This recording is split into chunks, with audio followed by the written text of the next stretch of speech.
श्लोक 72वा.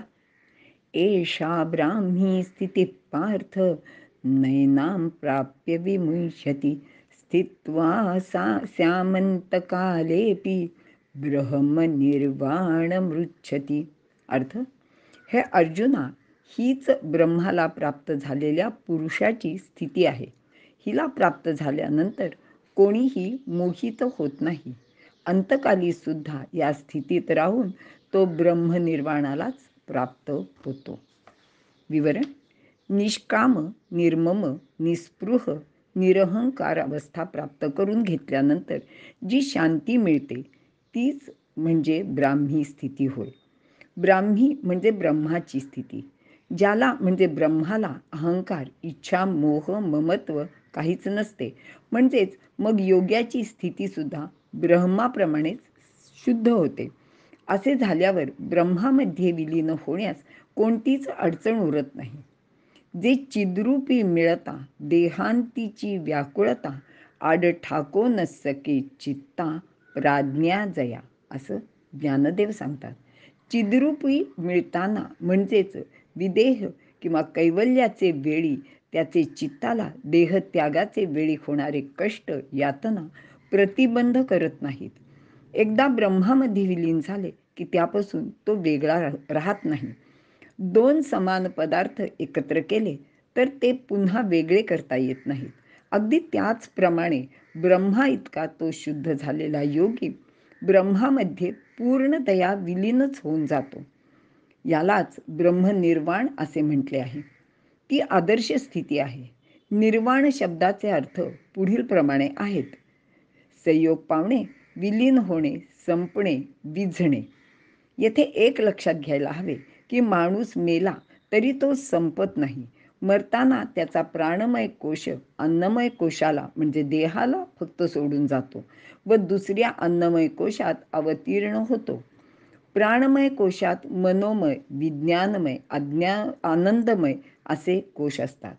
त्यात आत्मा असतो. हे सर्व कोश सुटले तरच आत्मा परमात्म्यात विलीन होतं आणि हीच ती मुक्तीची अवस्था किंवा यालाच ब्रह्मनिर्वाण असे म्हटले आहे.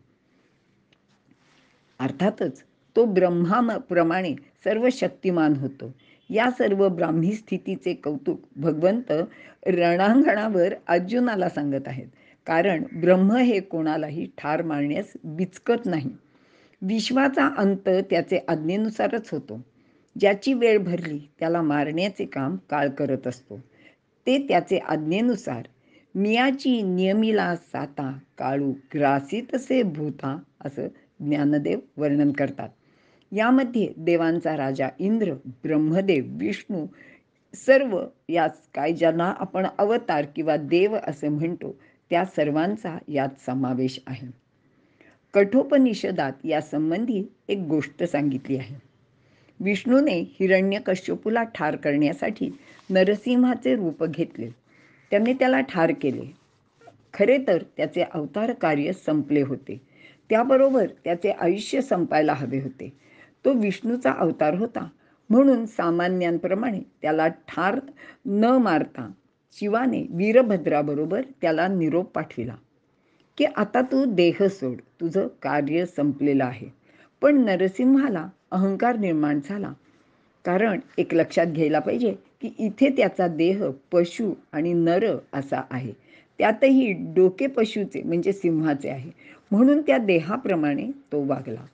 तेव्हा त्याने वीरभद्रालाच तू कोण मला सांगणार असा प्रश्न केला. पण वीरभद्र त्याला म्हणाला, मी शिवाचा दूत आहे. तर नरसिंह म्हणाला, कोण शिव? मग वीरभद्राने सांगितले की तू या आधीचे तुझे अवतार आठव. त्या सर्वांची मुंडकी शिवाचे गळ्यातील माळेत आहेत आणि आता तुझे पण त्यात गुंफायचे आहे. तू ऐकले नाहीस तर ते काम मला करावे लागेल. शेवटी वीरभद्राने नरसिंहाचे मस्तक धडा वेगळे केले. तर या गोष्टीचे सर्व तात्पर्य एवढेच आहे की विष्णू असला तरी त्याला सुद्धा म्हणजे अवतारी पुरुष असला तरी त्याला सुद्धा मरण आहेच आणि ते काम परब्रह्मच करते. ही नरसिंहाची गोष्ट कठोपनिषदातली मी पविवर्तक यांच्या पुस्तकातनं इथे उद्धृत केलेली आहे. अर्जुनाने सुद्धा निर्मम, निरहंकारी, निष्काम, निस्पृह होऊन रणांगणात लढावे. कौरवांचे आयुष्य संपलेले आहे, ते भगवंताला माहीत आहे. ते अर्जुनाला सांगतात, मिया मारिले तू निवटी, नरिगे शोक संकटी नाथिलिया. तू केवळ निमित्त मात्र आहेस, तुला याचे पाप लागणार नाही. आता इथून पुढचं जे सर्व निवेदन आहे ते पंडित सातवळेकर यांचे ग्रंथातून घेतलेले आहे. या अध्यायात सर्व कामनांचा त्याग करण्याचा उपदेश अनेक वेळा केला आहे. इंद्रिय संयमाचे महत्त्व अभ्यासकांचे मनात दृढतेने स्थिर व्हावे, हाच याचा उद्देश आहे. कामना नाहीशा झाल्या की ब्राह्मी स्थिती प्राप्त होते, म्हणजेच मानवाची परमोच्च अशी उन्नती होते. म्हणजेच नराचा नारायण होतो किंवा जीवाचा शिव होतो, अशी ही अवस्था. ही अवस्था प्राप्त झाल्यानंतर मनुष्य मोहवश होत नाही, तो कधीही भ्रमामध्ये सापडत नाही. आणि वेदामध्ये याचे वर्णन केलेले आहे. वर आणि आजूबाजूला सर्वत्र हा पुरुष पसरला आहे, तो ब्रह्मपुरीत राहतो. तसेच अमृताने परिपूर्ण अशा ब्रह्मनगरीला जाणतो. त्याला ब्रह्म आणि त्यापासून उत्पन्न होणारे देव चक्षु व प्राण देतात. ते चक्षु व प्राण त्याला वृद्धावस्थेच्या पूर्वी सोडत नाहीत. 8 चक्रे आणि 9 द्वारे असलेली ही अयोध्या नगरी आहे. अयोध्या म्हणजे युद्ध करून जिंकण्यास अशक्य अशी असलेली नगरी. तिच्यामध्ये सुवर्णकोश असून तो तेजाने परिपूर्ण असा स्वर्गच आहे. तो 3 आरांच्या आधारावर विराजमान झालेला आहे. या कोशात पूज्य आणि चैतन्य देव आहेत. अशा सुवर्णमय, तेजस्वी, मनोहर आणि यशस्वी ब्रह्माचे नगरीमध्ये तो प्रवेश करतो. या ब्रह्माचे नगरीला 9 दारे असल्याने हिला द्वारावती किंवा द्वारका असे सुद्धा म्हणतात. आता ही 9 दारं कुठली आहेत ती पाहूया. 2 डोळे, 2 कान, 2 नासापुटे, 1 मुख अशी 7 दारे मस्तकामध्ये आहेत आणि गुद व मूत्रद्वार अशी एकूण 9 दारे आहेत. या नगरीत पुढील 8 चक्रे आहेत. 1 मूलाधार पृष्ठवंशाचे मुळाशी, 2 स्वाधिष्ठान जननेंद्रियाच्या मागे, 3 मणिपूरक, 4 सूर्यचक्र, 5 अनाहत हृदयामध्ये, 6 विशुद्धी गळ्यात आहे, आज्ञाचक्र भ्रूमध्यात आणि सहस्राधार चक्र मेंदूत. या सर्वांमध्ये अनंत शक्ती आहे. अशी ही ब्रह्मपुरी म्हणजेच मानवी शरीर आहे. यालाच ब्रह्मलोक, ब्रह्मनगरी, अयोध्या, द्वारका अशी विविध नावे आहेत. या अद्भुत नगरीत ब्रह्माचा अंश वास करत असतो. यामध्ये ब्रह्माचा प्रकाश सतत प्रदीप्त राहील असे वर्तन मानवाने करावे. यामध्ये वृत्तीचे किंवा रोगाचे राक्षस आणि पिशाच शिरणार नाहीत, यासाठी दक्ष असावे. अशी ही ब्रह्माची नगरी तेजस्वी, दुःखहरण करणारी आहे. यामध्ये राहणाऱ्यांना दुःख प्राप्त होत नाही. नेहमी यश प्राप्त करूनच घेता येते. अनेक युद्ध करून ही अपराजिता असलेली अयोध्या नगरी आहे. जो ब्राह्मी स्थिती प्राप्त करून या नगरीत राहतो तो येथील राजा असतो.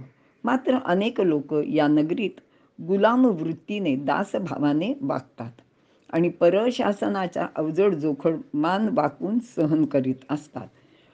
म्हणजेच हे सर्व मनाच्या आणि इंद्रियांच्या अधीन असतात.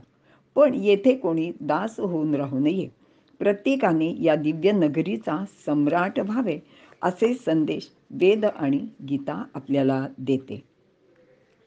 ब्रह्मप्राप्तीने होणारे लाभ. ब्राह्मी स्थिती प्राप्त झालेल्या पुरुषाने गृहस्थाश्रम स्वीकारून सुप्रजा निर्माण करायची आहे.